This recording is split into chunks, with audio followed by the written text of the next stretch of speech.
Assalamualaikum warahmatullahi wabarakatuh. Kembali lagi dengan saya Livia Salma dengan NIM 7211419085 Akuntansi A 2019 Universitas Negeri Semarang. Di video kali ini saya akan sedikit menjelaskan tentang sumber daya komputasi dan komunikasi. Nah, bisa dilihat pada slide ini sudah ditampilkan tabel dari komponen-komponen utama komputer. Yang pertama ada prosesor atau Central Processing Unit yang biasa kita sebut dengan CPU. Alat ini mengendalikan kalkulasi, mengendalikan perbandingan data secara logis, dan mengendalikan pergerakan data dari satu lokasi ke lokasi lain di dalam komputer. Yang kedua ada memori, Random Access Memory atau ruang penyimpanan primer. Memori yang terletak pada papan sirkuit utama komputer disebut dengan motherboard. Data dalam memori ini akan hilang ketika daya untuk komputer dimatikan. Yang ketiga ada ruang penyimpanan disk atau ruang penyimpanan sekunder. Nah, memori yang terletak pada suatu alat yang tidak terdapat pada papan sirkuit utama ini disebut dengan ruang penyimpanan sekunder. Kebanyakan jenis penyimpanan ini dapat dilepaskan atau dapat dipindahkan dari komputer satu ke komputer yang lain. Lalu ada alat input atau input device, yaitu suatu alat yang menangkap data oleh metode manual atau elektronik dan mengirimkan data ke ruang penyimpanan atau memori. Lalu ada juga alat output atau output device, yaitu suatu alat yang menyajikan dan atau mengirimkan data dari komputer kepada pengguna. Nah, yang terakhir ada alat input atau output, yaitu suatu alat yang dapat melakukan fungsi-fungsi input maupun output. Contohnya adalah monitor layar sentuh dan disk penyimpanan.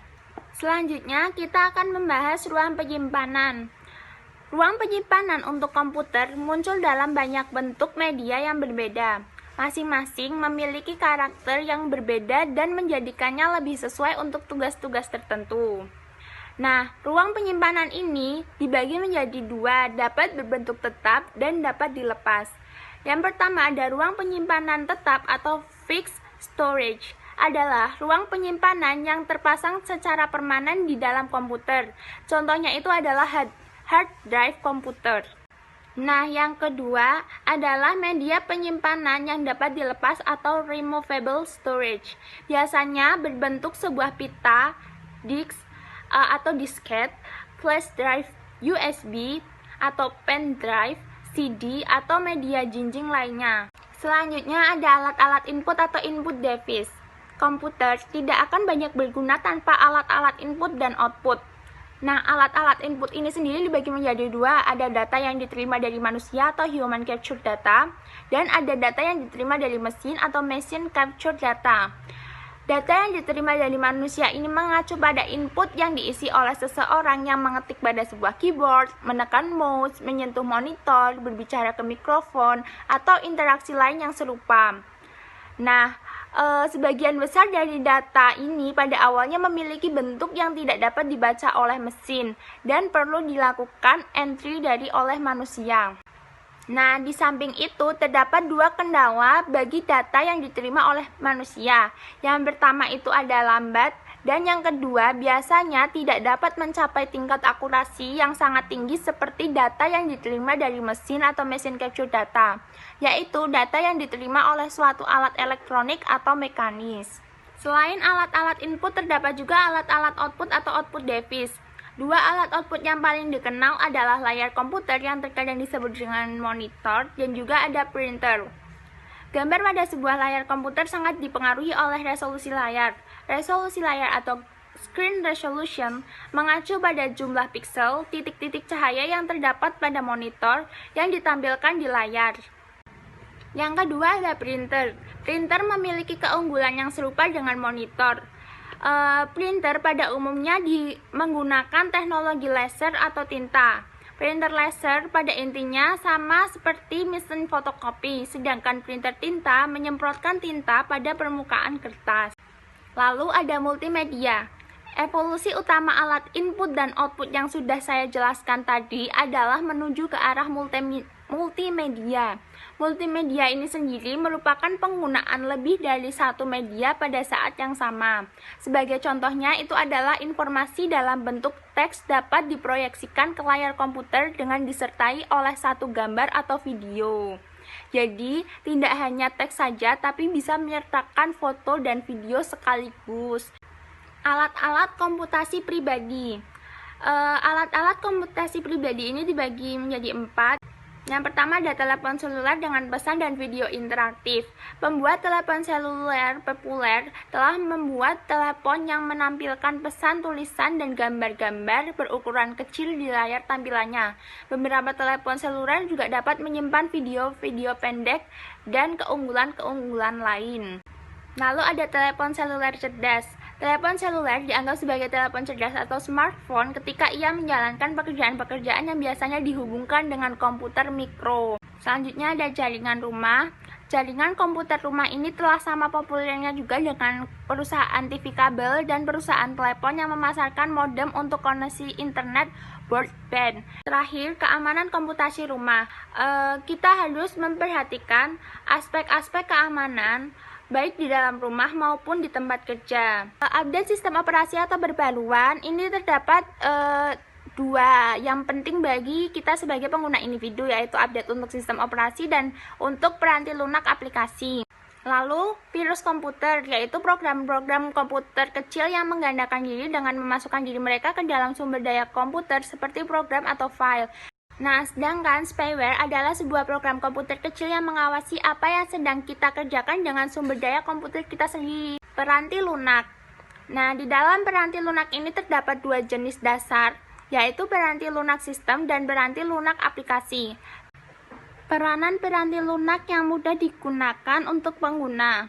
Peranan peranti lunak yang mudah digunakan biasanya adalah peranti lunak komputer yang sederhana dan penggunaannya intuitif. Nah, di sini ada karakteristik aplikasi yang mudah digunakan. Yang pertama, dialog yang dipandu untuk mengarahkan pengguna sehubungan dengan data apa yang dibutuhkan, format data yang diminta, dan masalah-masalah lain yang serupa. Lalu ada menu, yaitu daftar perintah dengan langkah-langkah yang ditampilkan ke bawah. Lalu ada pola dan formulir-formulir isian. Lalu ada bantuan yang sensitif pada konteks dan juga antarmuka berbentuk grafis dengan menggunakan simbol-simbol terstandarisasi. Komunikasi, terdapat beberapa jenis dari komunikasi. Yang pertama ada koneksi publik, lalu ada saluran pribadi, dan ada jaringan pribadi maya. Beberapa koneksi yang dapat kita sambungkan ke internet. Yang pertama ada modem telepon, yaitu alat yang menghubungkan komputer melalui saluran telepon standar. Ada modem kabel yang menghubungkan ke kabel koaksial yang diberikan oleh penyedia layanan TV kabel. Lalu ada jaringan layanan digital terintegrasi, yaitu koneksi dengan menggunakan saluran telepon standar sebagai saluran terpisah. Lalu ada juga saluran berlangganan digital, yaitu teknologi yang serupa dengan ISDN tetapi lebih canggih lagi dalam mengambil keuntungan dari kemampuan kecepatan berkomunikasi saluran telepon. Lalu saluran pribadi atau private line adalah suatu sirkuit yang selalu terbuka untuk lalu lintas komunikasi kita. Lalu ada jaringan pribadi maya atau virtual private networks yang biasa kita sebut dengan VPN. Dengan menggunakan VPN ini, kita dapat menikmati keamanan dan kecepatan saluran pribadi, namun tetap dengan mempergunakan jaringan internet yang berbiaya rendah atau murah. Jenis-jenis jaringan. Terdapat beberapa jenis-jenis jaringan. Yang pertama ada jaringan area lokal atau local area network yang biasa disebut dengan LAN, yaitu adalah sekelompok komputer dan alat-alat lainnya seperti printer yang terkoneksi oleh satu media yang sama. Lalu ada jaringan area metropolitan atau Metropolitan Area Network (MEN), yaitu satu jaringan yang memiliki batas jarak fisik sebesar kurang lebih 30 mil. Nah, jarak yang dijangkau ini yang membedakan antara MEN dan LAN. Kemudian ada jaringan area luas atau Wide Area Network yang digunakan untuk menghubungkan komputer-komputer dan alat-alat lainnya ketika jaraknya melebihi batasan LAN dan MEN. Untuk pembahasan terakhir adalah mengenai internet. Nah, internet ini juga telah memunculkan aplikasi-aplikasi khusus seperti intranet dan extranet. Intranet ini menggunakan protokol jaringan yang sama dengan internet, namun membatasi akses ke sumber daya komputer hanya pada sekelompok orang terpilih di dalam organisasi. Nah, untuk extranet sendiri itu adalah intranet yang diperluas untuk mencakup pengguna-pengguna di luar perusahaan. Sekian pembahasan saya tentang sumber daya komputasi dan komunikasi. Sampai berjumpa di video selanjutnya. Terima kasih. Wassalamualaikum warahmatullahi wabarakatuh.